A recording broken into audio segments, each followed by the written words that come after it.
Olá, essa é mais uma edição do programa Astropapo. A gente agradece a presença de todos, né? E hoje nós estamos aqui, tem uma honra de ter a presença do doutor PRASANNA, DESHAPRIYA, né? Eu vou chamar de Desh, que é nosso amigo. E a gente tem aqui a presença também dos membros do clube, a Ana, que tem feito sempre a tradução com grande sucesso, a Edna, o Gabriel, o Robson. Então, a gente vai começar o programa agradecendo muito a presença do Dr. Dash. Thank you very much to be with us. It's a great pleasure. E antes da gente começar a conversar com ele, a gente vai ter os comentários da equipe aqui do clube. Boa noite, então. Né? Como já é tradicional, Gabriel, se você puder começar. Olá, boa noite a todos. Com relação ao Covid-19, o comércio de rua e shoppings estão liberados para funcionar a partir de amanhã aqui em Campos. Os números divulgados da cidade de ontem são 3.185 casos confirmados e 218 óbitos. No Brasil, hoje, temos 2.817.473 casos confirmados e 96.326 óbitos. Estamos nos aproximando aí dos 100 mil óbitos, né? Robson, Ana Catarina e Edna, como vocês estão passando?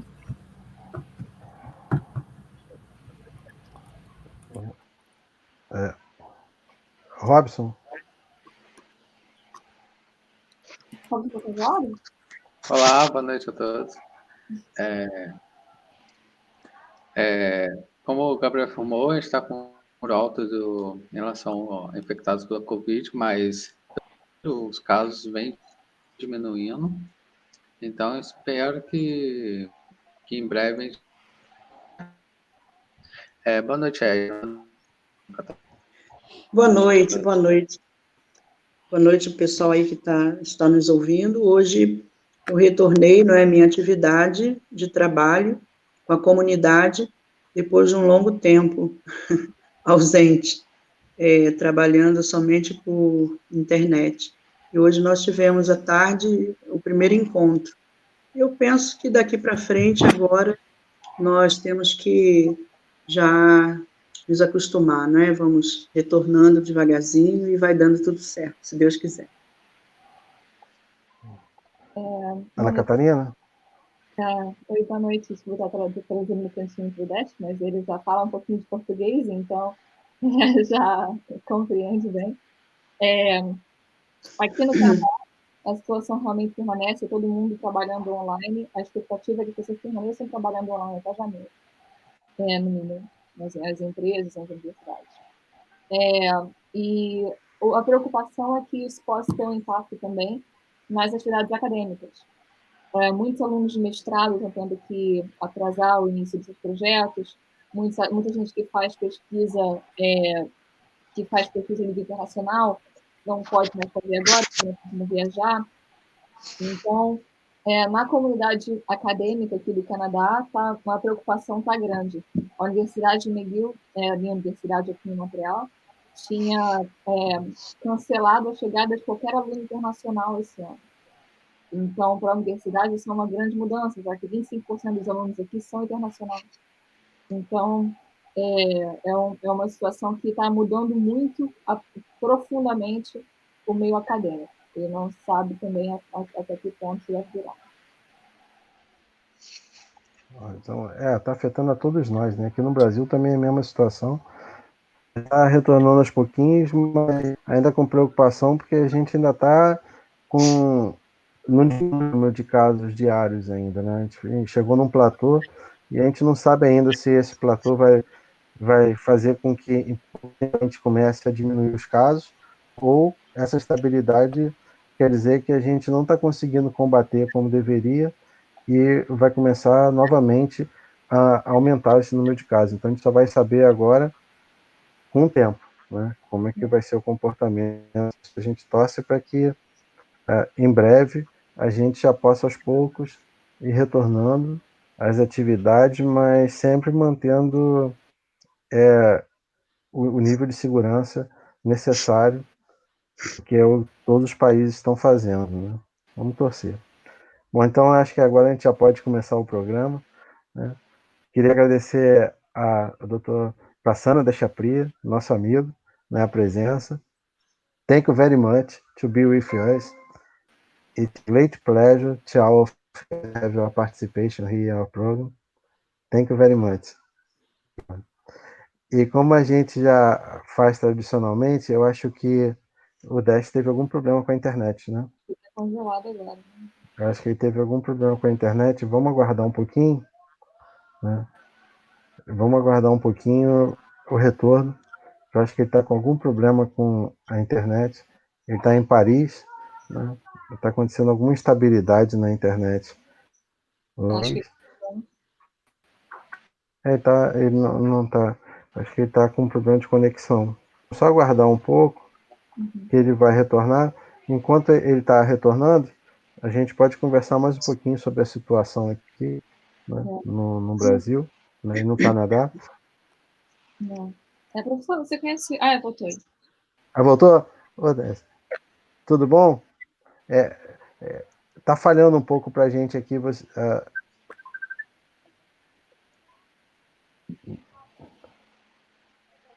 Dash? Yeah, you hear me? Yes. Now it's working. Are you working? Yes. It's working, yeah? You hear? Okay. Yes. Now it's fine. Okay.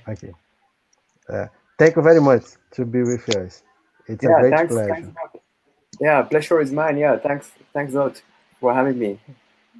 Okay. From now, I will be speaking Portuguese, and Ana Catarina will be making the translation, okay? Ok. Como já é tradicional, a gente vai começar o programa, né, perguntando o que motivou o interesse dele pela astronomia, qual foi a principal motivação que ele teve. So Marcelo says, as a traditional way to begin the program, he'd like to know what was your motivation to begin your interest in astronomy? Yeah. So I grew up in Ireland, in Sri Lanka. So it was when I was a kid, I could see the starry skies many days, and I remember one day my family members and like some other friends, we went to a field to see some meteorites. So this is the meteor shower. Actually, this was like the most dated back experience that I have from my childhood. So I should let you translate. Sorry if I keep going. You can keep. Confirming, what was the island that you grew up in? Which island? Sorry? Which island did you say you grew up in? It's Sri Lanka. In Sri Lanka, right? Okay, just confirming. Então, ele disse que cresceu em uma ilha, no Sri Lanka, e que então ele tinha contato com céus estrelados desde muito cedo na sua vida, durante nesse período na ilha. E ele disse que se lembra de uma noite que ele foi para o campo com a família dele, e que lá ele pôde ver uma chuva de meteoros, e que ele acha que essa é uma das memórias mais antigas da infância dele. Yeah, from that onwards, I mean, I don't know. When I was a kid, I didn't really like have this motivation to do astronomy, but somehow when I was in high school, I ended up involved in astronomy. Yeah.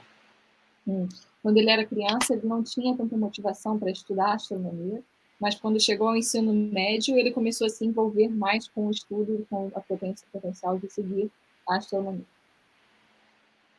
Yeah, so yeah, then I got this interest, and I was very eager in taking part in a lot of outreach activities, sharing the knowledge between a lot of different communities in Sri Lanka, especially like kids and also young adults and also old people.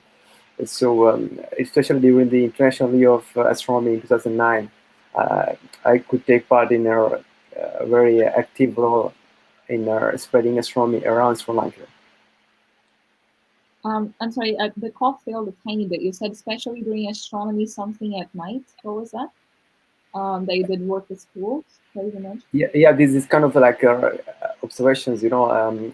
campings and stuff. Especially, yeah. Então, ele disse que então ele começou a se envolver mais com a comunidade, ele trabalha com pessoas idosas e famílias e crianças. Please correct me if you notice anything particular that I'm saying. Sure. E que ele então começou a fazer atividades também de observação nas escolas, como astronomia à noite, com as escolas da região. Exactly. Yeah. So, in the end, I also was involved with some astronomy clubs in my local area, and then through these clubs I could get knowledge about astronomy, and basically you learn the basic Kepler's laws and observations and all these initial parts, and then you get like more open to a wider field, let's say. Então ele começou então a frequentar aulas de astronomia, né, na área local dele, e que tinha um site que ele poderia ter acesso ao conhecimento nessa área, às leis de Kepler, como observar, e então ele realmente teve um conhecimento mais amplo da área. Yeah. So that's it. Then I went to high school, finished my high school, and then I got to university in Colombo, University of Colombo in Sri Lanka. And then I did my master's in Vietnam and in France. And also I ended up doing my PhD in France, in Absorption. So this was the path that I took. Então ele terminou o ensino médio, foi fazer a universidade no Sri Lanka, e depois ele fez o mestrado no Vietnã e na França, e acabou fazendo seu doutorado também na França. E então esse foi o caminho que ele levou. Yeah. So do you need more information or enough, or I don't know. Okay. Or is it too much? Great. Now, agora a gente gostaria de saber que ele tá trabalhando agora com uma equipe, com um projeto da NASA, né, que é acompanhar o asteroide Bennu. Parou uma apresentação sobre o trabalho que ele está desenvolvendo, né? Então, so Professor Marcelo says he would like to know more about what you prepared for us about your project for NASA with the asteroid that you've been working on. Yeah, I'm a research scientist of the space mission OSIRIS-REx to the asteroid Bennu. So the mission is about bringing a sample from the asteroid Bennu to the Earth. So I'm part of this mission as a research scientist. Então diz que ele é cientista, pesquisador, que participa da missão espacial, que o nome eu devo ler depois, o nome da missão. Asteroide Bennu. É para o asteroide Bennu. Bennu. Thank you. Para buscar uma amostra do asteroide Bennu e trazê-lo de volta à Terra. Então ele participa dessa missão como cientista. Trazer de volta, entendi bem, né, professor? Agora, será que ele gostaria já de fazer a apresentação? Ele tem uma apresentação aqui para gente. The professor said if you'd like to begin the presentation now, that's okay. Yeah, sure. I just show you a picture of the Bennu just before I start. Okay. So here you have what is called a shape model of Bennu. So this is like the asteroid. Então, esse é o formato do asteroide Bennu. Yeah. Okay. Yeah. So this is the asteroid Bennu. It's a bit. You have this top-shaped layer. So it's like you have this sort of equatorial ridge around it, and this is about 500 meters in diameter. Ele é aproximadamente 500 metros de diâmetro e tem uma parte maior na faixa equatorial, se eu entendi corretamente. Yeah. Okay. So I could start if you want now with the presentation. Okay. Nós vamos sair da tela agora, né? E vai ficar só você e a Ana Catarina, ok? ela vai traduzir para você e a gente retorna quando você acabar a apresentação. Ok? Tá ali ainda? Tá. Tá. Tá ali. Dash? Hi? Yeah? Is it okay? It's okay? Yeah, We are for me going it's to okay. leave the screen, and you are going Okay. to stay here with Ana Catarina that will translate you, okay? Okay. I will put now your presentation in the screen. One moment. Okay. Okay.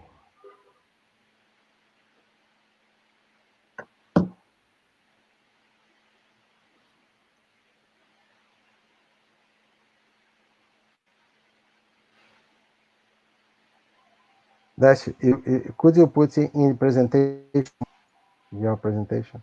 Yeah, now I put it already in the presentation. Are you received? Yes, you can see. We can see Okay. both you and the presentation. Okay, that's fine. From Right? now, Ana Catarina will be with you here. Okay. Okay. So yeah, so I'm going to talk a bit about what I do in the mission of this space mission of NASA, OSIRIS-REx, and also I will talk about what we learned about the asteroid from the very first data. Ele gostaria de falar um pouco agora sobre o que ele faz, o trabalho que ele faz na missão da NASA OSIRIS-REx, e também gostaria de falar sobre o que nós já aprendemos sobre o asteroide Bennu nos primeiros dados. Okay, so OSIRIS. You can put in the presentation mode in the PowerPoint. Sorry? Marcelo is saying that you can put the PowerPoint in presentation mode, potentially. I think it is in the presentation mode, right? No, we can still see the entire PowerPoint. Oh yeah, okay. This is a bit strange. Okay. Okay. If you can see it, but like it's still not on presentation mode. Okay, is it now?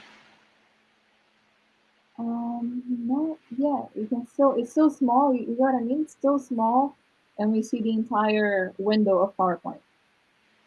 Okay, because now for me it appears on the On the entire screen? Yeah, the entire screen, yeah. I mean on the presentation mode. It's okay, that's especially because it's not a, oh, Marcel is saying that you must change the screen and share the presentation screen. Okay, this was what I've done before. Okay, let me see. Okay, because I'm here and it's probably done. Oh, he's saying you can opt for the full screen. It's probably something that you do on screen. Dash. yeah. You need. I mean, I You did a need to test close. with Marcelo. You need to close the window and share again. And when you share, you choose your screen. Okay. If you choose the application window, you need to choose the screen that you have the presentation mode. Yeah. Okay. Let me see. You need to close here. I will take from the screen for a moment. Okay. Okay. Okay. Let me see. Okay. O Dash está só abrindo a apresentação para poder iniciar, para poder compartilhar. Now I put it like that. No, you need to close. You need to close. Stop, share, again. Okay. Probably I'll do it over. Okay. É porque, Ana Catarina, ele estava compartilhando, aí eu acho que ele tem que mudar a apresentação que estava aqui. Depois que ele coloca para ele, aparece a apresentação na tela, compartilhou outra janela. Então, é por isso que estava assim. Como é que funciona isso? Isso é... Eu não sei como funciona, estou tentando ajudar, mas eu não faço ideia como é que funciona. Mas você sabe o que é certinho? Sei, sei. Ele mandou agora, deixa eu ver. Acho que agora tá. Vamos ver se tá certo. Não, não. It's not in presentation mode, Dash. No, because for me it appears. You we can still see it. show screen. You show the full screen. Yeah, now I'm in the full screen mode, actually. Okay, put in presentation mode now. It is in presentation mode? Yeah, it is. No, for us, it's not. This is strange. You need to do this, Dash. You need to put it in presentation mode, and when you choose the screen, you need to choose the screen of the presentation mode of the software. Okay, because when I'm in the presentation mode, I can't, choose because it's like whole screen. You need to stop share screen. You put in presentation mode, and then you return to the StreamYard. What is the option that you are choosing? Is full screen or application window? Choose okay. full screen. Okay, let me see. Okay. Full screen.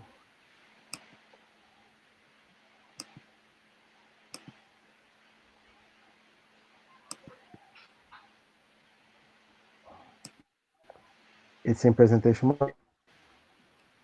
Let's just see. Yeah, it's okay now? Yes, it's okay. Now it's okay. Okay. Okay, fine. Okay. Thanks. Sorry about that. Okay. So, should we start? Yeah, absolutely. Okay. So, this is a space mission to bring a sample from an asteroid. So, it has so many, it has different keywords that make the mission very unique. So, in one sense, this by bringing back the samples back to the Earth, and because we know the asteroids are the building blocks of the solar system, and this is material that is left from the beginning of the solar system. So this will help us answer the question of the origins of the solar system and also the origin of life in the end, eventually. Então essa missão, originalmente a ideia é trazer uma amostra do asteroide, e existem vários fatores que fazem essa missão ser muito única. Por exemplo, os asteroides são, como eu disse, o que nós conhecemos como as partes que compõem o sistema solar, os tijolos que montam, na tradução mais literal, o sistema solar. Então, estudando a composição dele, estudando os asteroides, você pode entender mais sobre a origem do sistema solar e também a origem da vida. Yeah, okay. And the other important aspect of the mission is the understanding the composition of the asteroid, because this is an asteroid we studied from the Earth before we went to the asteroid. And what we see close by with the higher resolution data would provide us a means to understand better how the data that we have on the ground compare to the in-situ data. E esse também é importante, pois quando estudamos a composição desse asteroide, podemos compará-la com a informação que já foi obtida, estudada a partir da Terra, já que a composição desse asteroide já tinha sido estudada à distância. Então, estudando a composição que é tirada uma amostra, que realmente foi tirada de lá, podemos comparar a qualidade dos dados que são coletados da superfície da Terra com os dados reais que são realmente coletados de um corpo fora do planeta. Yeah. Yeah, and when the sampling site will be highly characterized in different instruments. So we have a very good understanding of the nature, the context of the sample's origin in the asteroid.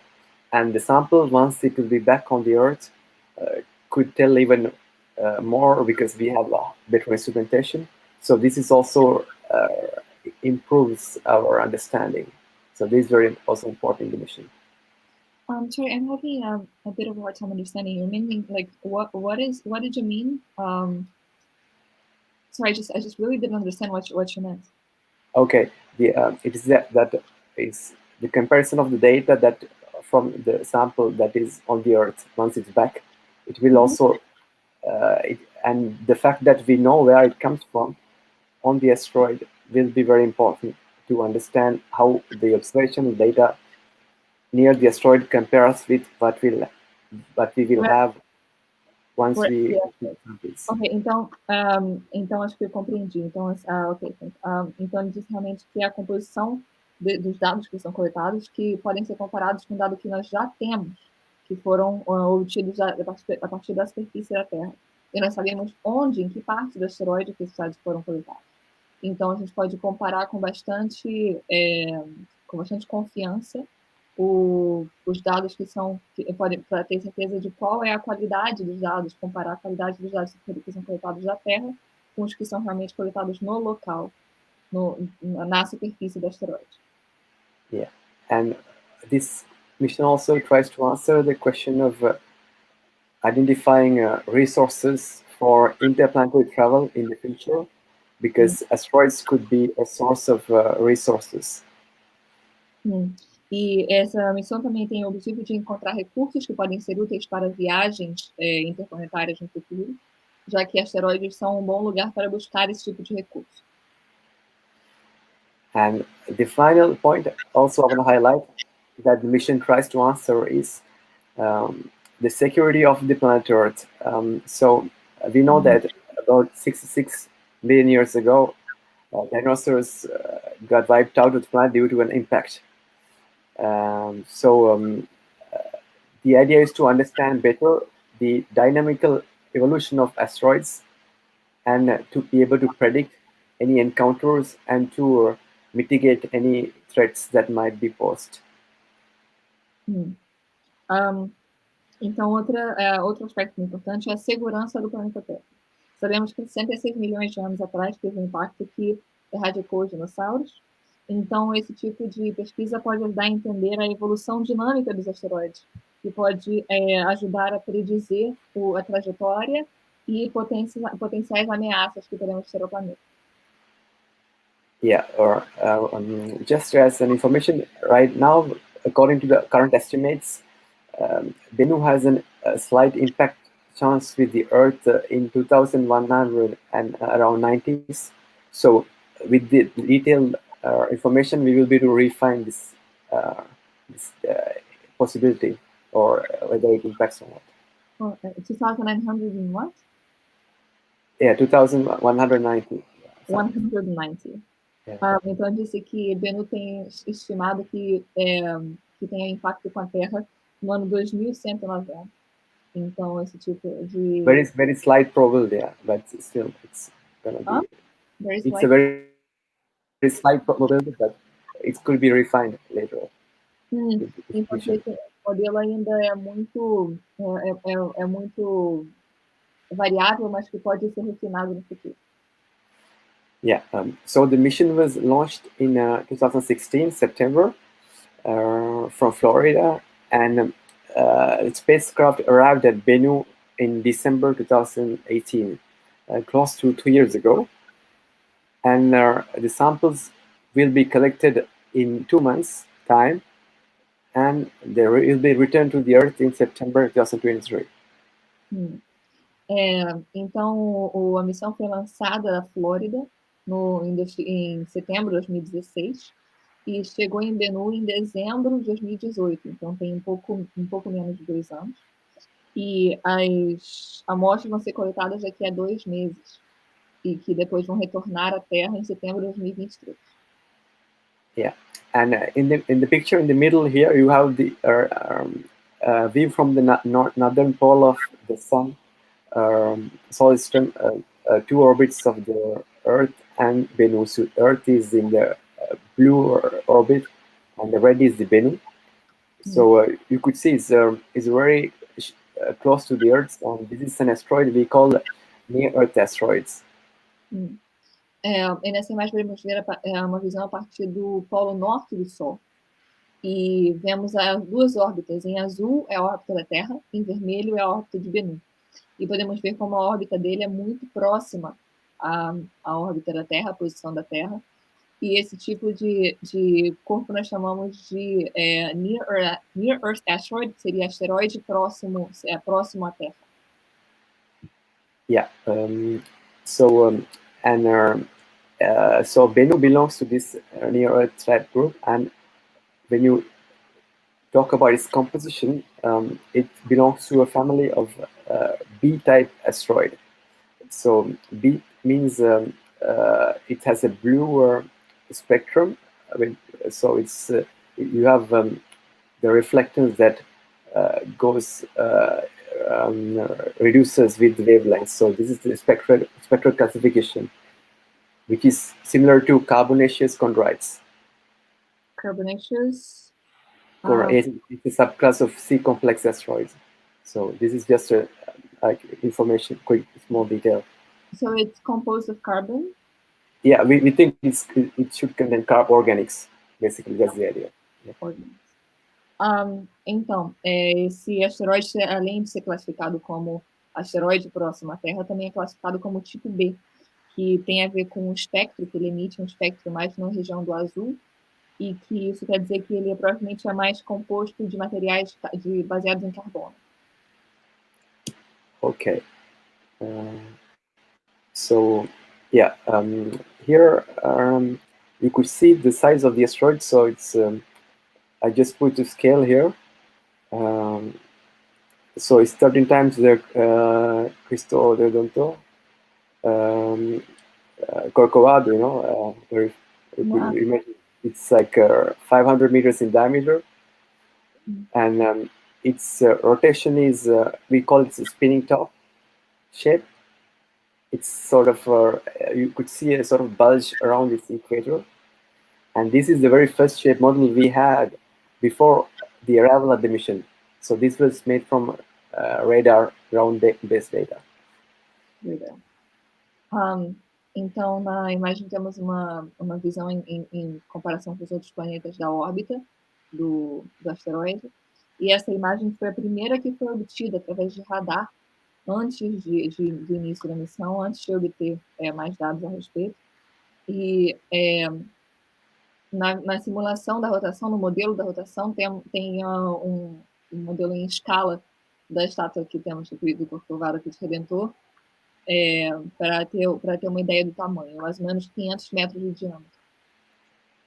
And also, I would like to say this has an albedo, which is how much light is reflected back from what is absorbed. It has about 4% albedo, which means it is a very, very dark object. Então, eu gostaria também de avisar que o albedo, que é a quantidade de luz que é refletida de volta pelo asteroide, é de mais ou menos 4%. Então, é um asteroide muito, muito escuro. And because of this sort of these types of asteroids are very difficult to find, because unless they become very close to the Earth, they are very difficult to observe because they are small and they do not reflect a lot of light. E por isso esse tipo de asteroide é muito difícil de encontrar, já que a não ser que ele chegue muito perto da Terra, eles são muito escuros, muito difíceis de observar, porque eles são pequenos e não refletem luz suficiente. Yeah, and the asteroid makes about 4 hours for one rotation. E o asteroide leva mais ou menos 4 horas para fazer uma rotação. And it is also inclined to the ecliptic plane, so that its northern pole is aimed at the southern pole of the Earth, for example. So its spinning axis is almost reversed. Almost reversed? You mean what do you mean is almost reversed? It has an obliquity of 180 degrees. So it rotates from not like the Earth. It's rotates from west to east, let's say. West to east. Então, eu disse que a órbita dele é inclinada em 130 graus, o que significa que ele tem a órbita dele não é como a da Terra, que ele orbita de oeste para leste. Yeah, so Não é this, virado ao contrário. Polo norte é polo sul, polo sul, polo norte. Como se fosse. This side is just making sure. yeah, and these sort of behaviors are resultant from we think due to the collections in the main asteroid belt. So there are a lot of asteroids are present, and after these collections, there are a lot of small fragments, and these fragments coalesce together after a long time to become one body, which is what we think Bennu is basically made of. So this is we call it the rubble pile asteroid. Calling the what? Rubble pile. It's like rubble pile asteroid. Yeah. Então, ele disse que no cinturão de asteroides existem fragmentos, vários fragmentos pequenos, que ao longo do tempo eles podem se aglomerar e então formar um asteroide maior. E que acredita-se que foi assim que ocorreu a formação do Bennu. Então, ele é chamado como se fosse pilha de entulho, o asteroide. Pilha de material, de pedras, que se aglomeraram ao longo do tempo. Yeah, and you might have noticed here the density also is bulk density is a bit more than that of water. More density than water, that's what you mean. Yeah, it's a bit more. It's 1.2 or water if you consider water as one the density. Okay, thank you. Então ele também é mais denso que a água, tem mais ou menos 1.2 vezes a densidade da água. Okay. So here is a view of the spacecraft with its instruments. E esse é uma imagem da nave, da sonda e seus instrumentos. Yeah, so for such a mission, what you need is to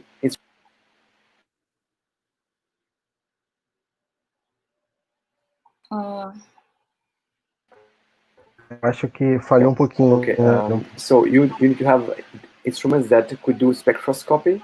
So we have lens rays, and also a set of cameras that could take images, and also a laser altimeter that will be important for.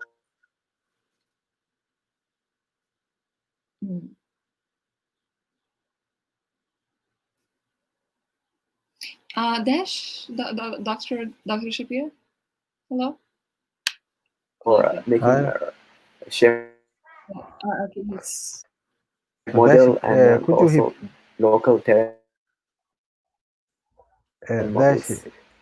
could you repeat what you said, because I got what you said about the camera, the spectrographer, and the laser altimeter, but basically the entire last description was cut off by the internet. But I understood what you meant about the camera, the spectrometer, and the laser altimeter, but everything else is lost.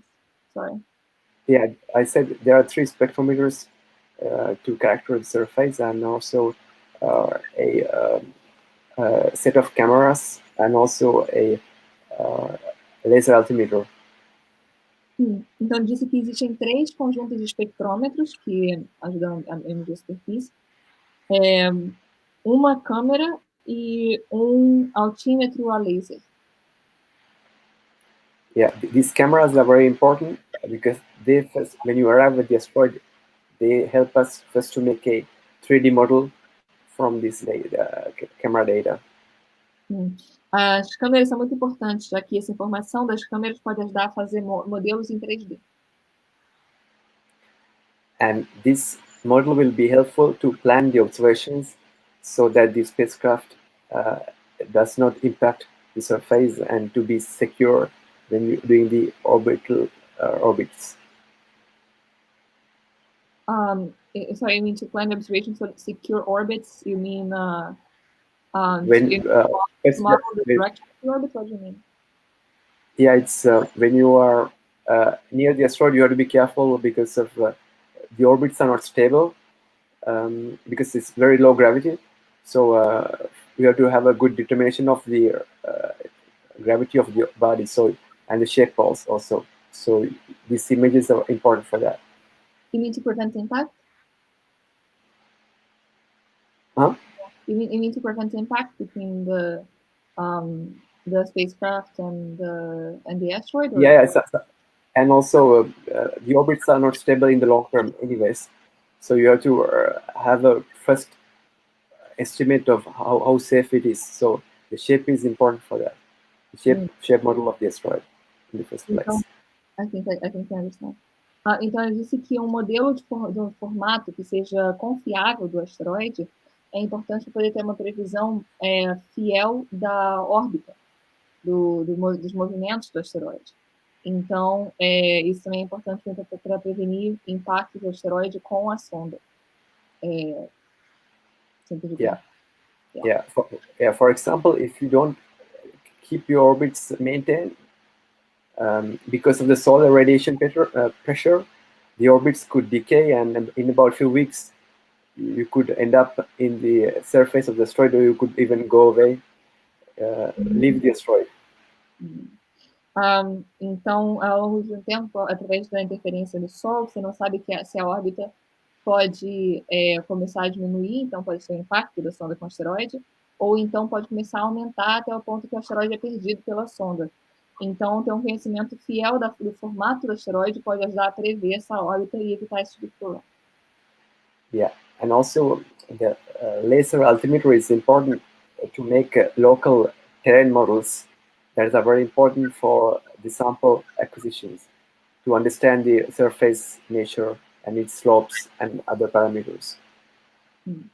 E o altímetro a laser é importante para atender a superfície e o relevo, para que possa fazer uma coleta segura da amostra. É importante conhecer as variações da superfície do asteroide para poder coletar a amostra. Yeah, here is the TAG-SAM, or the touch and go sample acquisition mechanism. So this is basically the sampling instrument. E aqui tem o TAG-SAM, que é o mecanismo de retirar a amostra, de coleta a amostra. Yeah. So what we plan to do is we arrive at the surface and just touch the surface, and at the same time we send in the nitrogen gas to give some inertia for the surface particles, and then get it inside this sample head. Então a ideia é que realmente a sonda só encoste na superfície e use gás nitrogênio para poder criar uma forma de inércia nessas partículas, que então ficariam armazenadas na cabeça da sonda, do coletor. Yeah. So this has the collector's diameter is about 33 centimeters. So the particles, we hope to get like few centimeters particles and smaller ones inside. 9 meters and how many? And 33 centimeters? It's like one foot, like 33 centimeters diameter. Of diameter. Okay. Yeah, of the collector. Então, eu disse que tem mais ou menos 33 centímetros de diâmetro. Yeah, okay. So, so when you arrive at asteroid, first you have to look for any satellites that may be present in the environment because of the safety of the spacecraft. Então, quando você chega perto de um asteroide, você tem que ver se tem algum tipo de satélite próximo pela segurança da sonda. So we did a research for that at the arrival, and so you could see these circles in green colors, and we looked even closer and closer, and we could not find any satellites, natural satellites that would orbit. Então, buscamos satélites através dessas linhas verdes, e podemos ver que chegando mais perto, não foram encontrados satélites nenhum. Então, era segura a aproximação. Yeah, so as you may know, everybody has its own hemisphere compared to the sun, for example, in the solar system. So, the idea is to look in the hemisphere where the orbits would be stable, closer to the surface of the asteroid. But we did not find any in this case. Então, ele disse que é possível que para qualquer corpo que possa haver luas ou satélites naturais que orbitem como a Terra orbita o Sol, mas que, olhando com cuidado, nada estava orbitando o asteroide. Okay. So here you have the three pictures. So left is the radar backscatter data, and the radar shape model is in the middle. And what we see is on the right from the spacecraft. Então, na primeira imagem temos a imagem que é construída pelo radar. No segundo temos o modelo de formato que é construído depois de conseguir as informações que são dadas pelo radar da primeira imagem, que foi construída a segunda, e a terceira é que realmente o que foi visto pela sonda. So this shows that the radar modeling has been very good in producing the shape of the asteroid. Sim, isso mostra que o modelo foi muito bom em produzir, em mostrar o formato do asteroide. Okay. And here is even a bigger, much resolved image of the asteroid with full rotation. E aqui temos uma imagem de maior resolução do asteroide em sua rotação total. Rotação completa. Yeah. I think you could notice many things on the surface. There are different colors, let's say, because you could see brighter and darker areas. E você pode ver coisas diferentes na superfície do asteroide, que estão com cores diferentes, e são às vezes mais claras ou mais escuras. So this is the albedo. So you see a lot of albedo variation. I'm sorry, I'm trying to find my charger for my computer because this time. Só queria pedir desculpa a todo mundo que eu estou procurando o carregador aqui, tá, porque aqui sumiu, no caso, problemas de home office problems. Então, ele disse que... Aqui, consegui. Perdão, de volta ao normal. Take your time. I'm so sorry. I'm back now. Okay. Now it's not gonna die. Okay. Agora meu computador não morre mais. Então, as imagens, as partes diferentes são cores diferentes por terem albedos diferentes. Então, refletem a luz solar de forma diferente. Yeah. Also, do you think, maybe you can ask yourself the question, is this asteroid sampleable? Because you have to find very small particles to sample. Então, você pode pensar e até se fazer essa pergunta você mesmo, se é possível tirar algum tipo de amostra desse asteroide, já que você precisa de partes muito pequenas que sejam obtidas pela sonda. Yeah, it will be important is to get the spacecraft to the surface without any harm and go away without harm. And go what? Go away. I mean, to come and leave from the asteroid. Porque o objetivo é realmente chegar na superfície do asteroide, pegar as amostras sem ter danos, sem causar danos à sonda e ir embora para a Terra em segurança. So here is a picture showing a image of Bennu at a spatial resolution of 33 centimeters per pixel. E essa foi a imagem que foi tirada com uma resolução espacial de 33 centímetros por pixel. So if you remember, this is exactly the size of the sampling head. Então, você lembra, esse é exatamente o tamanho, o diâmetro da cabeça da sonda, do coletor de amostra. I mean, 1 pixel, yeah? So 1 pixel is the size of the sample head, yeah? Um pixel nessa imagem é o tamanho da cabeça do coletor de amostra. And the whole image has about 1,000 pixels, more or less, in each dimension, just for information. E cada dimensão dessa imagem é 1000 pixels. This is an image where you could see a lot of details, and also you could see the day and night diurnal line. So, which we call the terminal, the line where the day and night of the asteroid meets. E nessa imagem pode ver que o terreno é muito acidentado, podemos ver também a dia e a noite a parte iluminada e a parte escura do asteroide. If you look carefully, you might be able to see some details on the surface, like some big rocks, maybe some craters.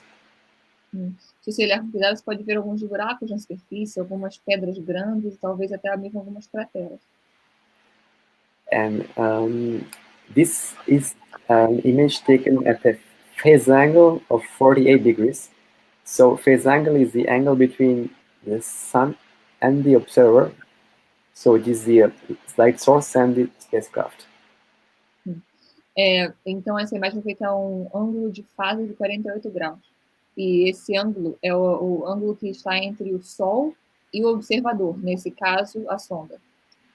So when you are having a higher phase angle, you could see more shadows, which will help you to identify surface structures. Então, quando está um ângulo de fase maior, você pode ver mais sombras na superfície, o que pode te ajudar a identificar mais relevo, modificações no relevo.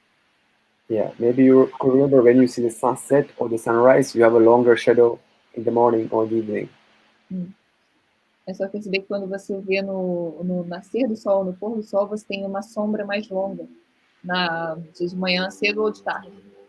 Yeah, and if you look at yourself down in the midday, you will not basically see a shadow, like a small ray, no shadow almost.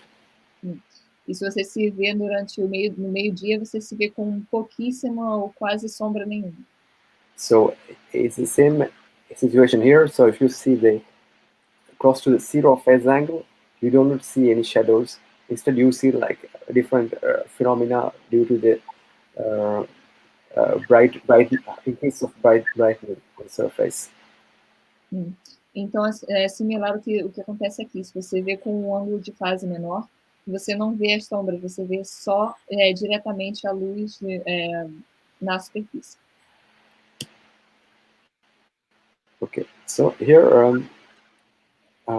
are two big boulders that are present, big rocks that are present on Bennu, in the red boxes. E há duas pedras que são grandes, que são visíveis na superfície de Bennu.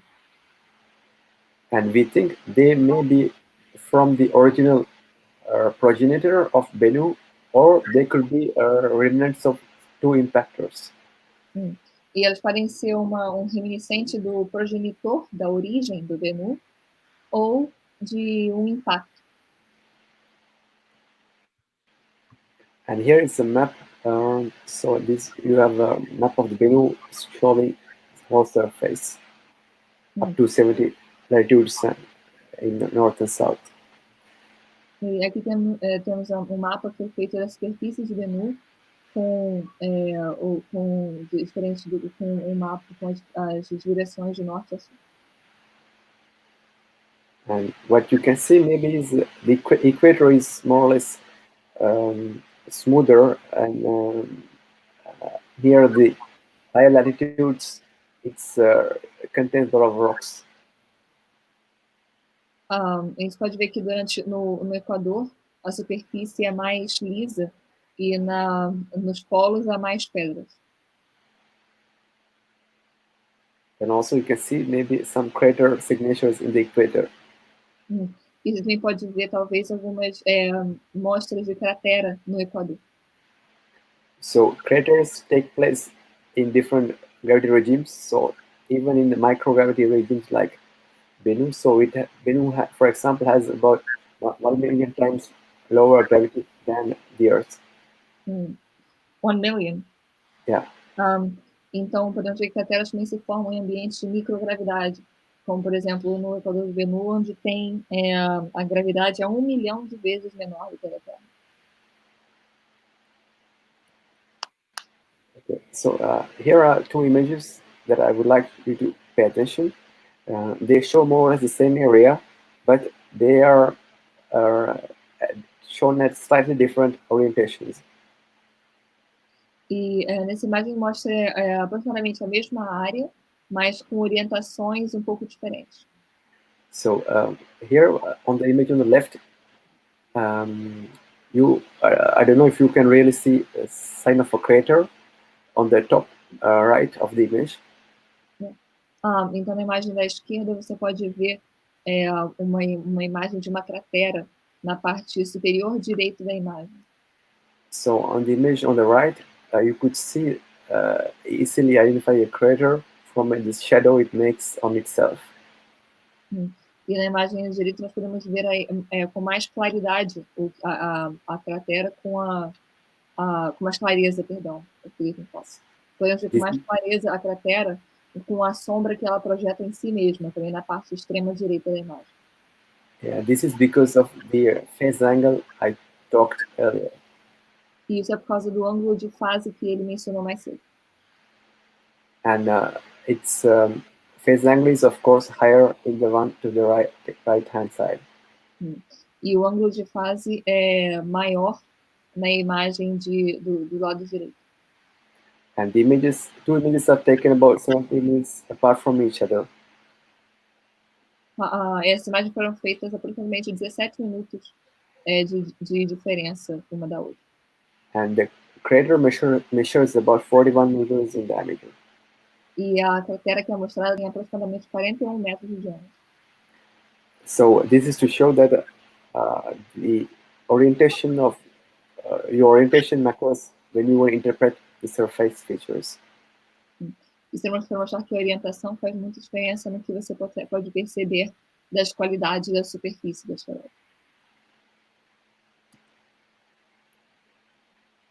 Okay, and here is an image of the largest boulder on Bennu, which is called Ben, and it has about 58 meters in its highest dimension.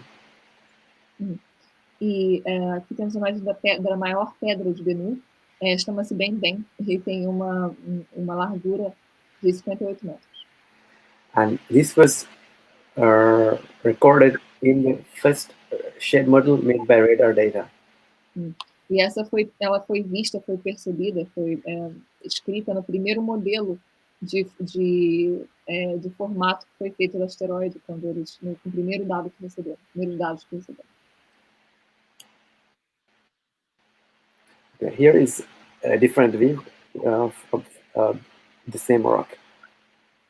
Aqui é uma perspectiva diferente, uma visão diferente da mesma pedra. The height is about 20 meters. E a altura é de aproximadamente 22 metros. Yeah. So now I'm going to talk about a very important result we had in the mission, that the Bennu is aqueously altered. It has undergone aqueous alteration. Bennu is what? Asteroid? I'm sorry. Bennu has it has made contact with liquid water at some point in its life. Water. Ok, então ele fala que uma descoberta muito importante que foi feita, porque a Bennu já teve contato com água líquida em algum. So what you are seeing on the left is the Bennu image, and the whole circle is the spectrometer footprint size, let's say, field of view, let's say, of the spectrometer we used. Então, à esquerda temos a imagem do Bennu e na direita temos a imagem de um espectrômetro, que o ponto de visão do espectrômetro da imagem que eu tenho no Bennu. And Bennu, here in this spectrometer field of view, Bennu represents about 40%. 40% of what? 40% of the field of view. E isso quando o Bennu ocupa aproximadamente 40% do campo de visão. So what you see on the plot on the right is the spectrum of this Bennu made using about 34 spectra and some other meteorite spectra. E na parte direita temos o espectro de Bennu, que é a média de 34 espectros que foram obtidos de Bennu e também de outros asteroides. So the black curve here represents the spectrum of Bennu. E a linha preta mostra o espectro de Bennu. And the others are carbonaceous chondrites that have also this special signature about 2.7 microns.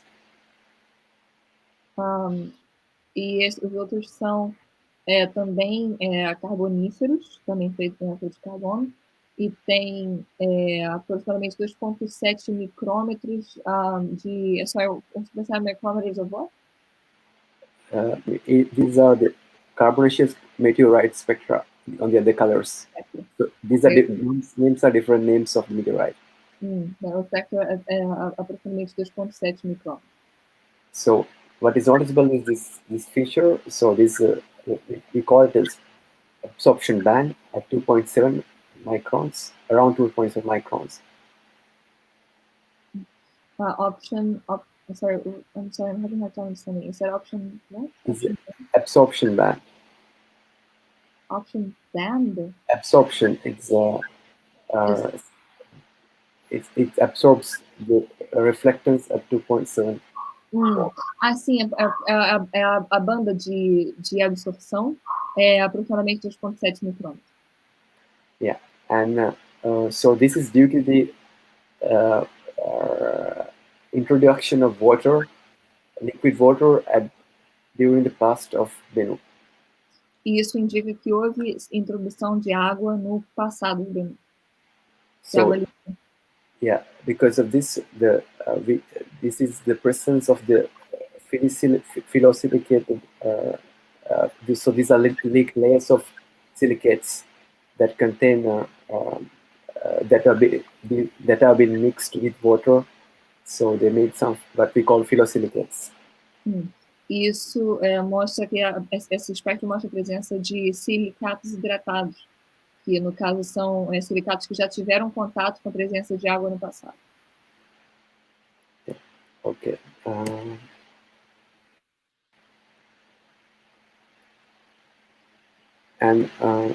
So yeah, one thing, this is very important because we think the asteroids could have brought water to the Earth in the beginning to cool it down. So this finding is very important in the sense of enrichment of Earth's water, for example. E isso também é importante porque existe uma ideia de que, a princípio, asteroides possam ter trazido a água para a Terra no início. Então, isso ajuda you said this helps support this hypothesis, right? Yeah, it helps so it's important because we think it's from the latest findings that it's not the comets but the carbonaceous conorites type asteroids that bring the water. Então isso pode mostrar que podem não ter sido cometas, mas sim os asteroides carboníferos que podem ter trazido a água para o planeta. So this was established using this hypothesis that it's more the carbonaceous conorites. We know it from the D or H ratios of water that is present on the comets and asteroids. Or other asteroids. Okay. I think. Okay. Então ele disse que realmente isso pode mostrar que existe sim presença historicamente presença de água em asteroides carboníferos, mais do que em cometas ou em outros tipos de asteroides. Okay. And also we've started to characterize Bennu since 1999. E começamos a caracterizar Bennu desde 1999. And Bennu has 6 years synodic period with the Earth, which means that it comes to Earth, close to the Earth, every 6 years. E ele tem período de 6 anos na Terra, que mostra que ele chega próximo à Terra uma vez a cada 6 anos. So this allowed us to do more analysis after 1999 up to now, which showed us that the Bennu is increasing its rotation or speed. E essas análises que foram feitas de 1999 até agora mostram que Bennu tem aumentado a velocidade da sua rotação. So its dates are getting, its rotation time is getting closer, slower, faster. That's what I mean. Sim. Então sua rotação está ficando mais rápida. And this is due to the Yorp effect. So this is because Bennu being an irregular body, it does not spread out the its thermal re-emission in a homogeneous way. So it has a torque on itself, and over the millions of years, the torque accumulates and it could slow down or fasten the rotation of the body. So in Bennu's case, it slows down, it speeds up the rotation. Isso é por causa de um efeito chamado efeito York, que pode causar aceleração ou deceleração de um corpo ao longo do tempo. E no caso de Bennu, isso causa uma aceleração. Yeah, we could observe this phenomenon also in satellites on the Earth's orbits. We have also noticed this effect, and this was very since the years 2000 that we start to understand better this effect. Também podemos observar esse fenômeno em satélites que orbitam a Terra. Desde 1970, in the 70s, you mean, that was observed? No, 2000s, early 2000s. No início dos anos 2000, isso pode ser observado.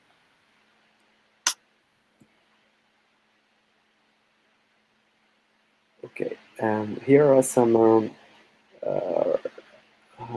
a slide about the albedo variations on Bennu. So I told you earlier, Bennu has about 4% average albedo. Isso mostra as variações de albedo em Bennu. E como ele tinha dito anteriormente, a Bennu tem aproximadamente 4% de albedo. But if you look at local data, you could see about 3% up to 15% of albedo in some cases. Mas se você olhar informações mais locais, mais precisas, pode ter uma variação de 3% até 15% de albedo em alguns casos.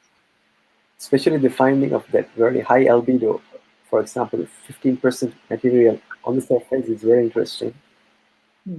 E em especial a presença de albedo tão alto a ponto de 15% na superfície é muito interessante. Because it is not expected on such a body. Que isso não é esperado num corpo assim, num objeto assim.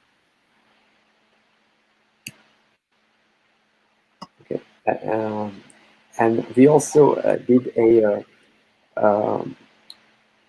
measurement of the mass of the Bennu using a variety of techniques, using radar data and infrared astronomy. E foi feita uma medida da massa de Bennu usando radar e astronomia em infravermelho. So the continuous observations since 1999, every 6 years, this data allowed us to measure what is known as the Yarkovsky Force. So this is a force due to the way the body spins, and also how it re-emits its thermal radiation. So this could lead to its decrease or increase of the same major axis. Increase or decrease of the axis. Ok.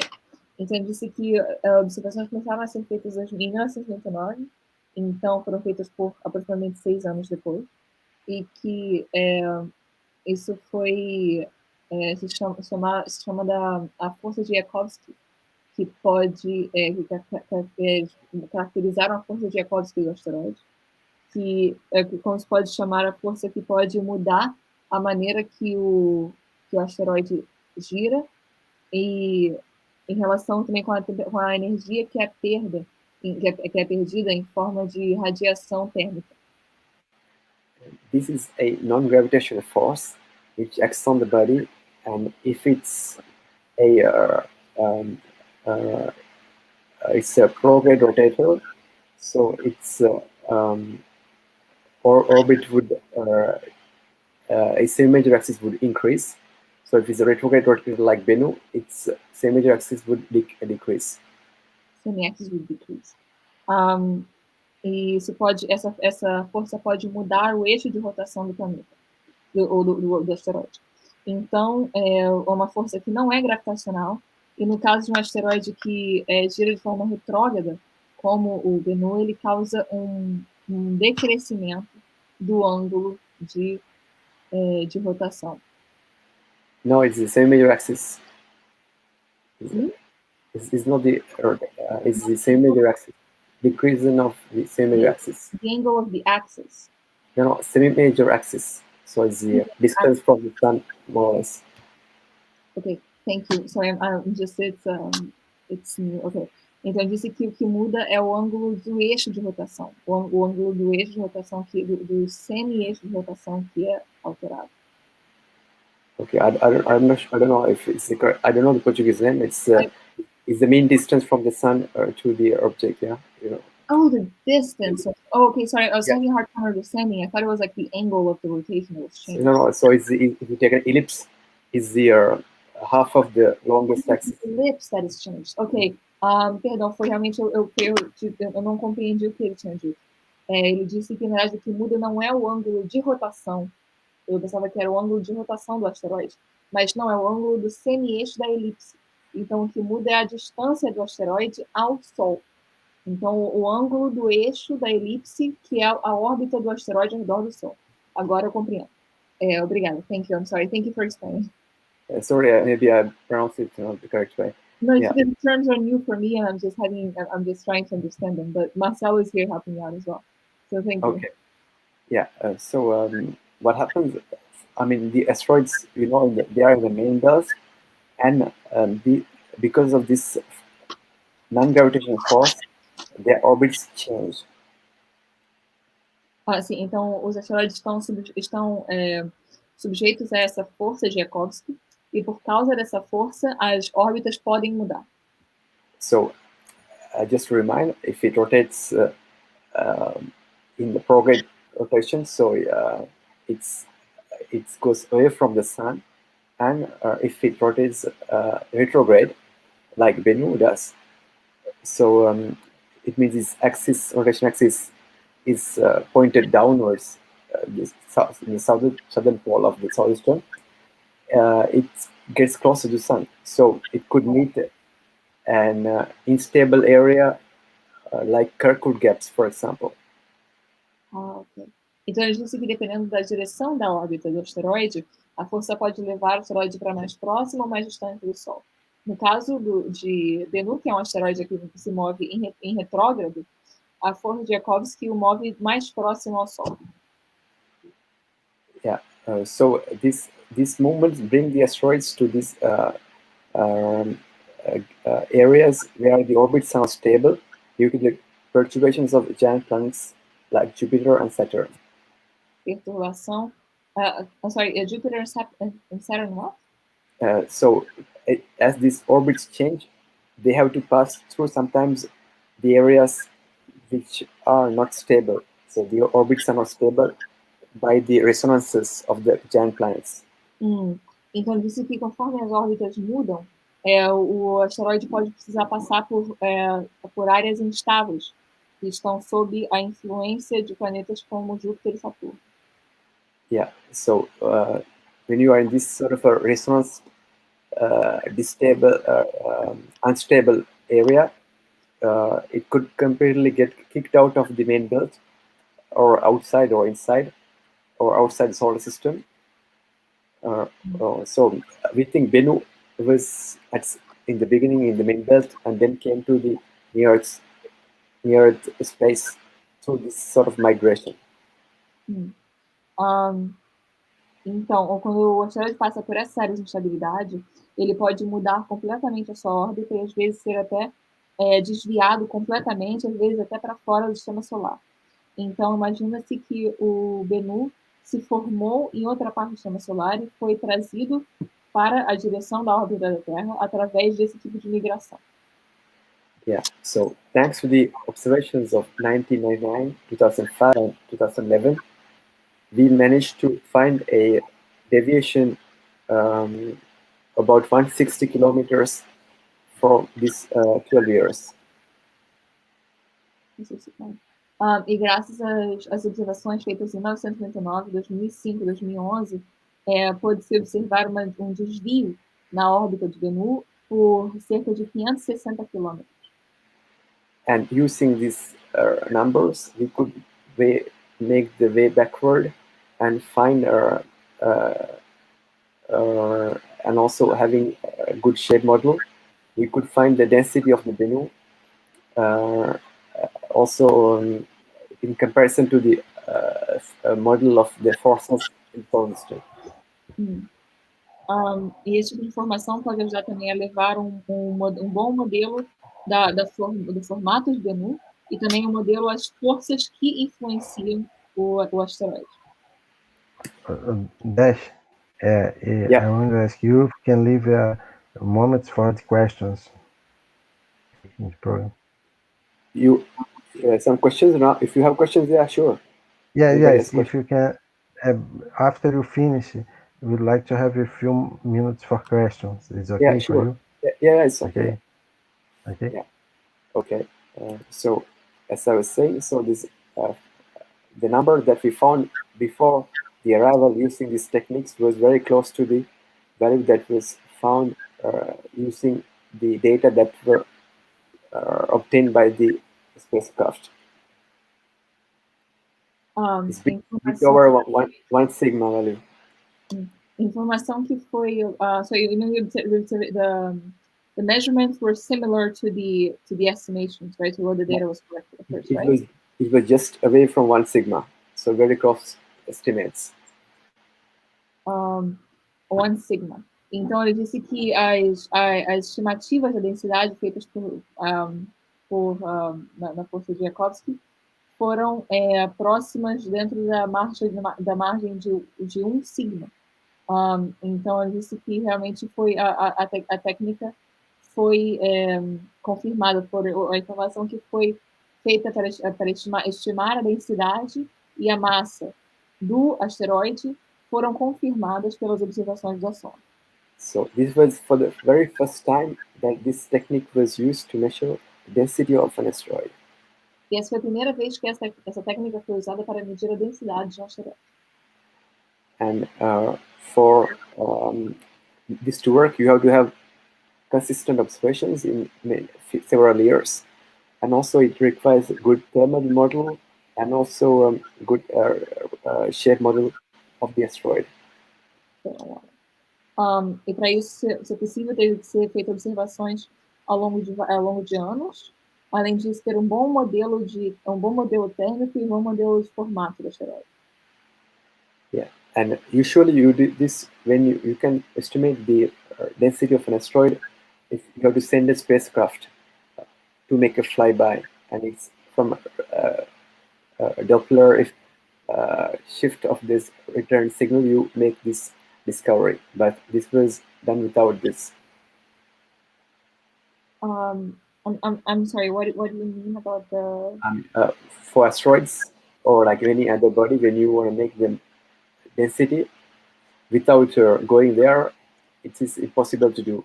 You have to send a spacecraft and do a flyby.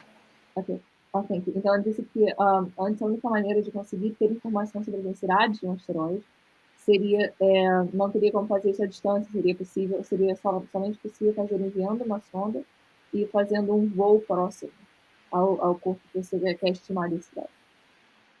Or if it's a binary asteroid, so it's two asteroids co-orbiting sharing, orbiting each other, you can use the Kepler's laws to find the density. But for one asteroid, it is not possible in otherwise this technique. Ou se você tem um sistema de 2 asteroides, chama binário de asteroides, você pode usar as leis de Kepler para obter a densidade. Mas para um sistema de um asteroide sozinho, isso não é possível. Okay, and so this is another finding I'm going to talk now. It's the fact that Bennu is an active asteroid. E tem um outro fato que foi descoberto interessante que foi feito agora, que o fato que Bennu é um asteroide ativo. Yeah, I don't know if you have heard that. Normally comets have activity, so the comets are not shown some activity. But in recent years, we've discovered asteroids that would do sort of mass ejections and it expulses some material to the space. So this became to the gave the start of the word active asteroid. Antigamente sabia-se que cometas tinham características de atividade, de serem ativos, de expelir material, mas ultimamente descobriu-se que asteroides também podem fazer expulsão, ejetar matéria para fora no espaço, e isso foi o que iniciou o termo do que é um asteroide ativo.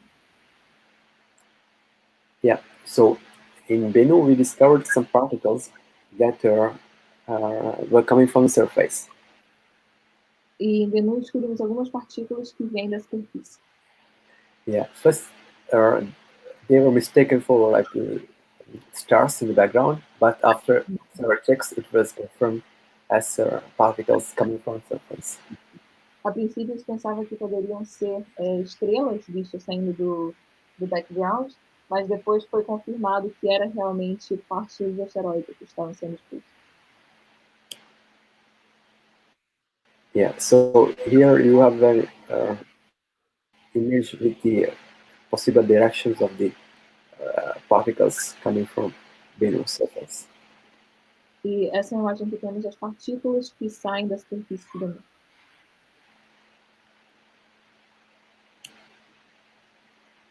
Yeah, so this could be due to several cases.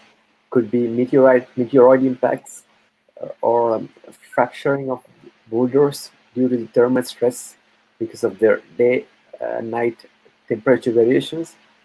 Also, it could be release of water vapor or some volatiles. What do you mean about the day and night? It could be exposed as a transition from the day to night. How? Yeah, so this thermal gradient. So in the daytime, the temperature is higher, and it is colder. So there's builds up a stress of thermal stress and leads to a fracture. Okay, thank you, I understand. Então, essa expulsão desse material pode ser compreendido como uma variação durante a mudança do dia para a noite, que é um gradiente térmico, e que isso pode fazer que o material se solte da superfície, e também pode ser um resultado de impactos de meteoroides ou de perda de vapor de água. Yeah, and so people start to look for beneath a meteor shower in the southern skies as a result. As pessoas começaram a procurar chuvas de meteoro de Bennu no céu do hemisfério sul. No hemisfério sul, sim. Yeah, and so far we didn't find any meteorites or meteorites that might be related to Bennu, but the search is still ongoing. E por enquanto foram encontrados. So you have found meteorites that are believed? No. We have not found it. Not yet. Ainda não encontraram meteoritos que que se acredita que tenham vindo de Bennu, ainda não foi encontrado. Yeah. Okay. Now I talk about the sampling of Bennu. So look at this image here, and it looks very difficult to sample. E aqui temos a imagem de uma amostra que vem de Bennu. Sim. Because imagine we can only sample 33 an area that is 33 centimeters or smaller, and it has to be cleared from rocks. Sim. Potencialmente uma superfície de Bennu que pode ser retirada da amostra, mas que tem que se lembrar que só pode se tirar uma área, amostra de uma área de 33 centímetros de diâmetro e que tem que estar limpa, disponível. Or this is also very hard. Então isso também é muito difícil. But we have some positive cases like this. E também há algumas áreas possíveis como essa. Yeah. And we found out 4 areas finally as sampling sites. e encontramos 4 áreas finais que poderiam ser boas áreas para a coleta de amostras. They were selected for more than 50 cases, different. We analyzed in detail, and taking into consideration the safety and the sample possibility, and also the science return, and also how to get there, we could find 4 final sample sites. E elas foram selecionadas depois, a partir de 50 candidatos, depois de de um trabalho meticuloso, para buscar um lugar que seja seguro, seguro coletar, que seja útil para a ciência, que tenha relevância científica, e que também seja possível chegar lá.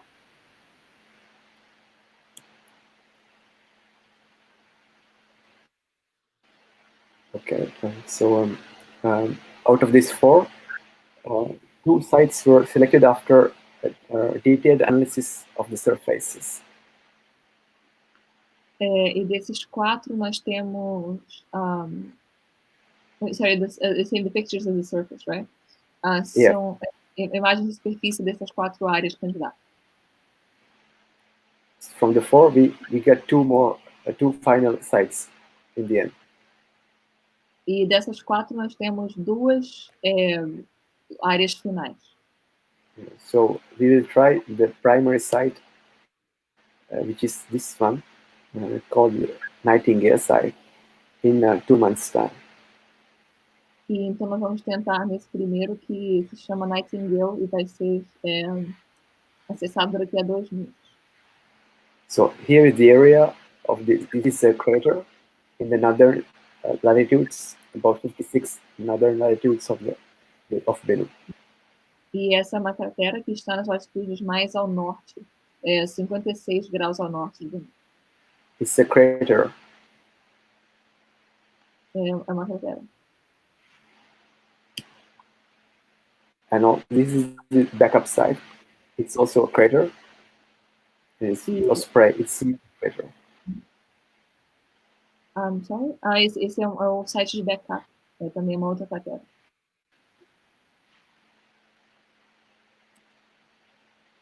Reserva. Okay. Yeah. So we did a rehearsal in April. So here you see on the image on the right, we put the sample head instrument, sample collection instrument, into the position that it takes samples, and we got closer to about 70 meters, and we backed off from the surface. Esse é um teste que foi realizado agora em abril, e que ele chegou, it only got to 30 meters above the surface, right? 70 meters. 70 meters. Ele chegou a 60 metros de distância da superfície. Yeah. So the surface below is at 70 meters away, and you can see the extended tag sampling instrument with its 33 centimeter diameter instrument I talked earlier. E na imagem direita temos a imagem do braço de coleta de amostras, com a parte final de 33 centímetros de diâmetro, como tinha sido mencionado anteriormente, a 70 metros de altura de distância do asteroide. Yeah, so I don't know if you heard about there's another mission which has already sampled from a similar asteroid.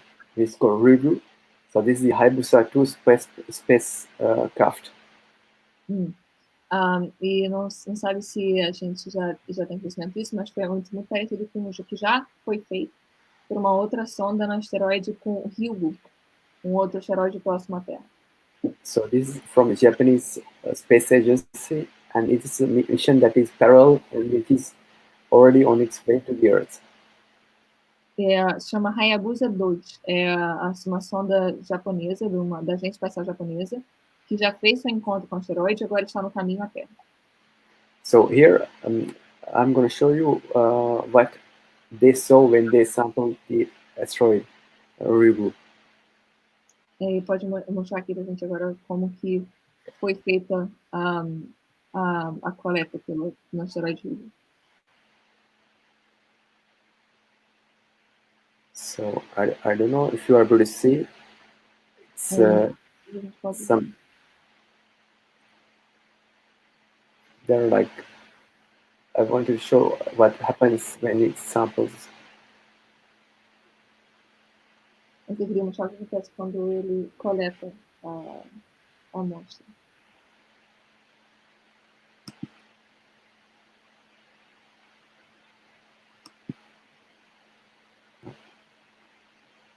Okay, I don't know if it works because it's very slow. Esse vídeo está muito lento.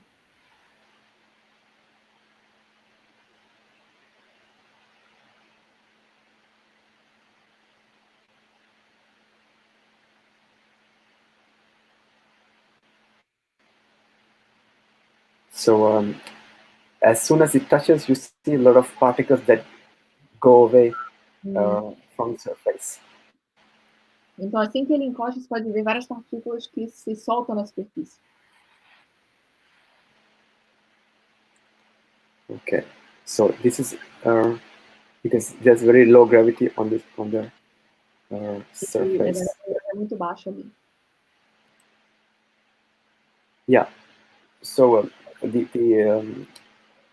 I'm coming to the final part of the presentation. So this is to say that the data from Bennu will help us understand what the origin of the solar system is, and to refine our current understanding, and to also to answer the question of appearance of life on Earth, because it needs of organic material to work, and also what might have been present in the interstellar medium from which the solar system formed.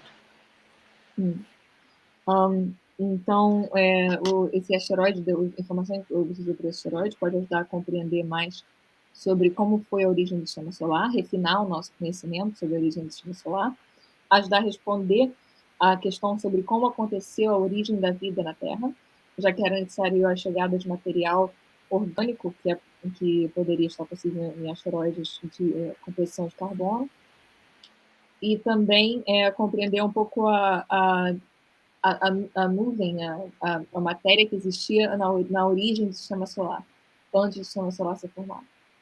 Yeah, and in meteorites, we've seen pre-solar grains. So these are some grains that were formed before the formation of the solar system. So that were created in the supernova explosions of old stars, more than 4.6 billion years ago.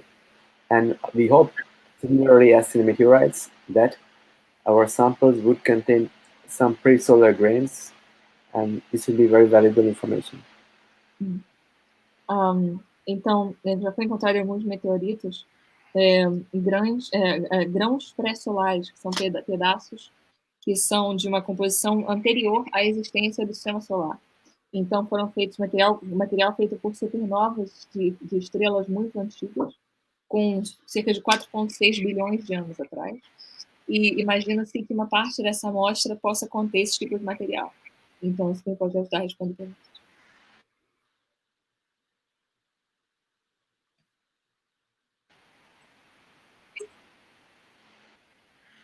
Yeah, that's it.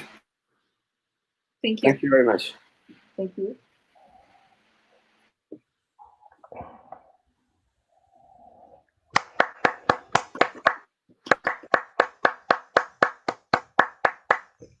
Fantastic, Dan. Fantastic presentation. Wonderful lecture. Thank you very much to make this presentation for us. Thank you. Thank you.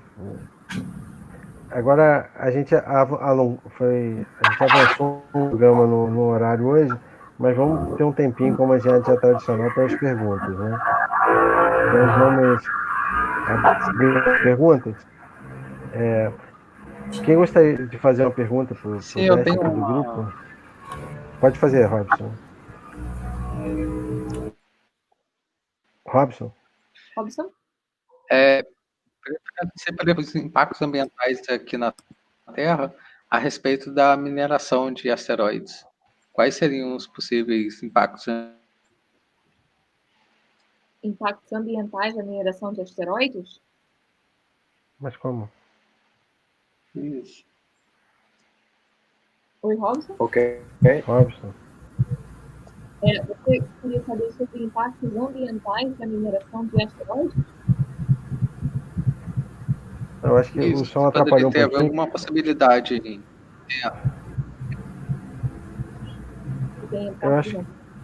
Eu acho que houve algum problema no som. Eu acho que ele quer saber os riscos da mineração de asteroides. Eu acho que é basicamente isso, né, a pergunta dele. Eu Né? não estou entendendo muito bem.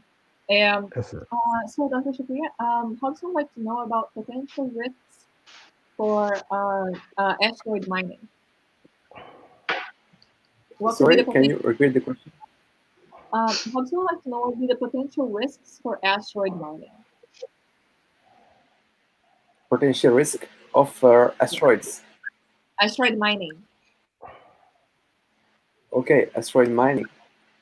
Yeah, it's depends on like how the project is laid off. So I mean, there are different avenues, let's say, because when you want to mine an asteroid, you have to first identify what do you want to mine and how you want to do that.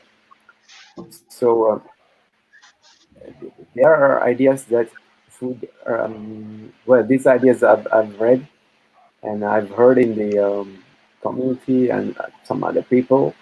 So yeah, you can translate maybe.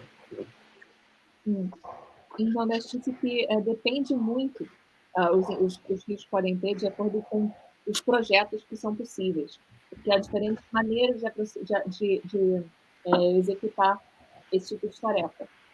Então, depende do que você quer minar, do que você quer retirar do asteroide e de que maneira você quer fazer isso. Então, eu disse que é melhor você ter uma coisa muito específica. E tem gente que é especializada nisso, que está mais qualificada para responder. Yeah. Edna,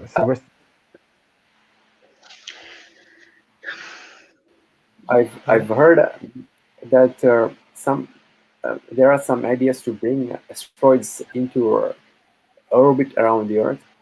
So it's a very interesting idea. So this could be very small fragments of asteroids. I mean, could be 10 meters across. I don't know what the sizes are, and they plan to.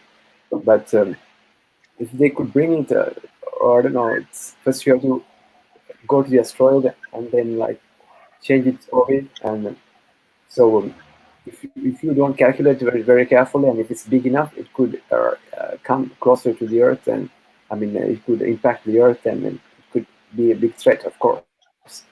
But if it's very small one, it would burn up in the atmosphere, so the risks are lower.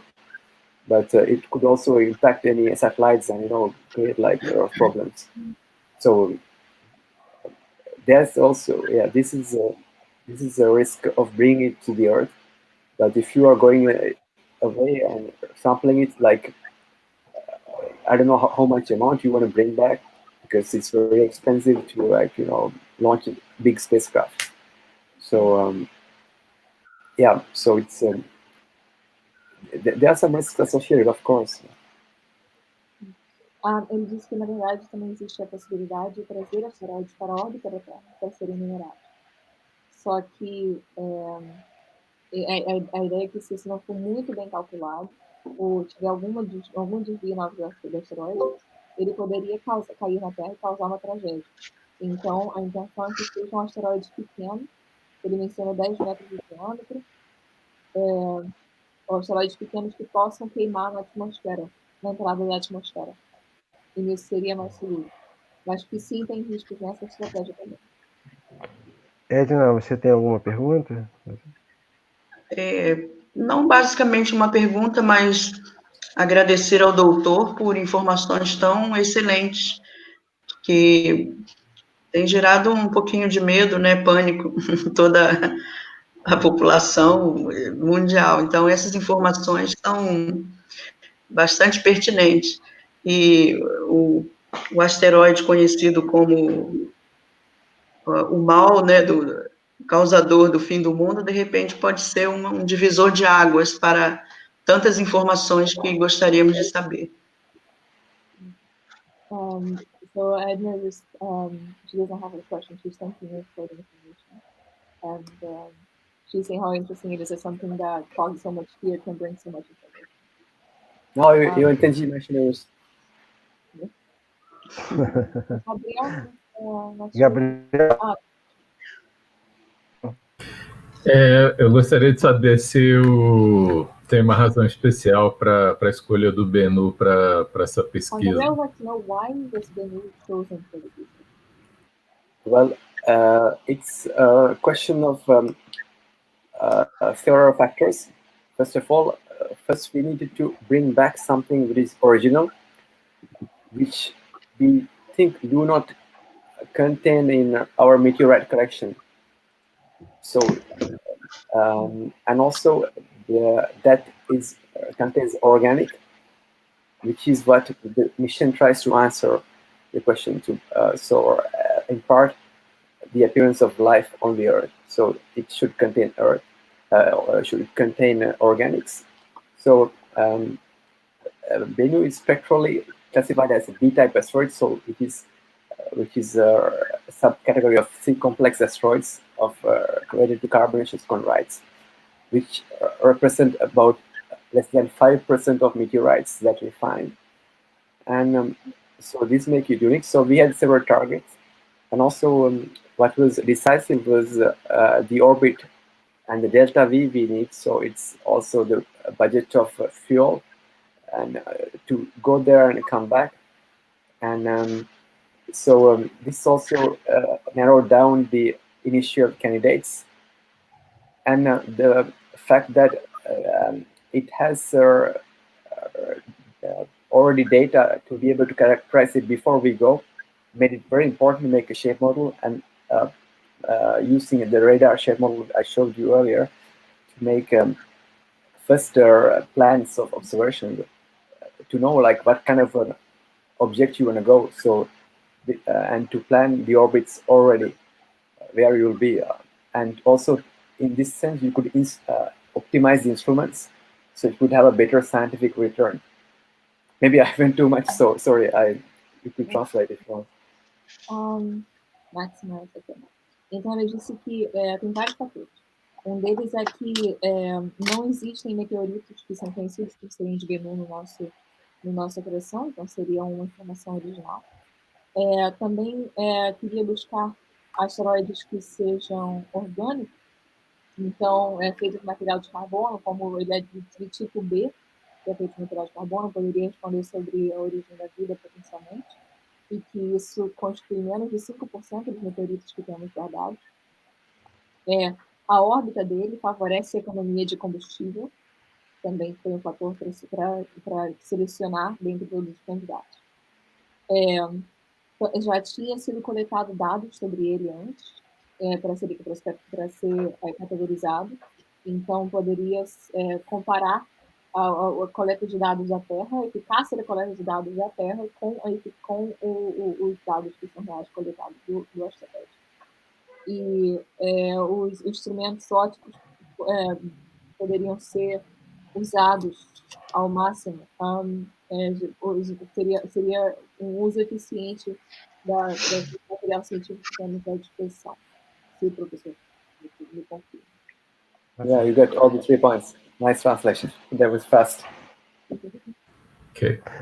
Agora, tá bom? Antes da Ana Catarina, você tem uma pergunta, mas antes eu queria só dizer que a Ana Catarina trabalhou durante 1 ano buscando asteroides. Não é isso, Ana Catarina? Da verdade. Não sabia. Sim. Worked 1 year in the Tarleton Observatory. Look at asteroids. Buscou alguns? Sim. Ok. Legal. Ela fazia curvas de luz de asteroides. Ficava a noite toda. Fazendo curvas de luz de asteroides durante 1 ano no Observatório de Tarleton. Você tem alguma pergunta, Ana Catarina? Então, eu fico curiosa quanto ao formato do Benu, se esse formato é comum e se isso também foi um fator para estudo também. So I'm curious about the interesting shape that it has, how it's kind of like a diamond. And I'm wondering if that's common and if that was a factor in the choice. So this is a direct result of the Yorp effect. So when you are your rotation rate is increasing, so you have a centrifugal force that is more pushing the material from poles to the equator. So you are building up this bulge because of this. So all the material from the north and south gets pushed to the equator. So so you begin to collect this material, so it becomes like a spinning top. So and this is the case for Bennu, but here we are seeing a slowing down of the rate for Bennu. For Ryugu of the Japanese space mission. Ryugu. It's also interesting. And the shape of Ryugu is different from Bennu. It is a bit similar, I would say, but now it's because it could depend on different dynamic history that they had undergone before. So in the end, material will go away from the equator to the poles for Ryugu if it continues to go like that. Então, ele menciona que isso tem a ver com a velocidade do asteroide, que ele a velocidade de rotação aumenta, então ele se acelera. Então, por isso, o material dos polos é empurrado para o equador, o que faz esse formato interessante. E que o formato pode mudar no futuro, caso essa situação mude. Então, agradecer o Dash, muito obrigado. Thank you very much. Eu que agradeço. It was a great honor, foi uma grande honra para todos nós. E você deu uma palestra magnífica, né, fantástica. Muito obrigado. E como a gente sempre faz, né, no final do programa, a gente gostaria que você deixasse a mensagem final aqui do programa, né?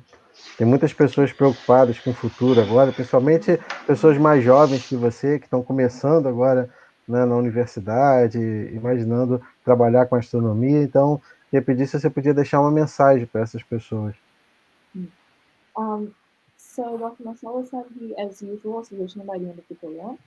He would like to ask you if you could leave a message for the viewers, as now we are in a stressful time. And mainly for the young people, like people that might be thinking about studying astronomy, or they're at university, what would you like to tell to the future generation? Okay, I think if you are still here in this at the end of this session, I think that's because either you like the subject or otherwise you have nothing else to do. Isso que pensa, se você estiver ainda aqui assistindo ao final desse programa, ou que você gosta muito desse assunto ou que você tem nada melhor para fazer. And so I hope the first is the case for you guys. You are interested. So my suggestion is that I think you are interested. So keep the interest going, and it will work out at some point. You know, you have the college or like high school, whatever. So you have to keep going on this, and just follow your targets, like your dreams. So just don't give up on them. So it might take some time. You know, it would like come up like overnight. So it takes the work to, if you are interested to be a part of astronomy and do research in astronomy professionally. And also, yeah, learn coding also, because we as like researchers spend a lot of time coding. So I find a lot of people who come to their field without in background experience in coding. So they have to spend a lot more time to learn coding after that. So you have less time to do research after that. So if you already know coding, I think it's very important for your careers. Então, ele menciona que, se você tiver chegado até então, porque você realmente tem interesse, então a gente vai manter esse interesse ativo e ter determinação e continuar a fazer a universidade, fazer o ensino médio da melhor forma possível, e lembrar que nada que leva tempo, tudo leva tempo, nada vem do dia para a noite, que precisa de muito trabalho, e que se você quiser fazer astronomia profissionalmente, ser um cientista profissionalmente, você tem que aprender programação. Porque diz que muita gente chega para tentar aprender astronomia, para se envolver na pesquisa, mas que não sabe programar ainda, e fica muito tempo aprendendo a programar depois e tem menos tempo para pesquisar. Então é importante que aprenda a escrever código e tenha, ele mencionou antes, que não desista. Yeah, and ask questions. Don't expect anything. To be true. Be critical and like always ask questions. Why, like that. E faça sempre perguntas. Sempre seja crítico, sempre queira saber por quê. Yeah, I think that's it. Okay.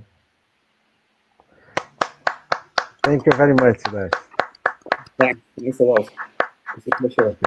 Então, já chegamos ao final do programa agora. Muito obrigado. Thank you very much. The end of the program. Agradeço a todos que acompanharam a gente até agora. E uma boa noite para todos, um bom descanso. Né?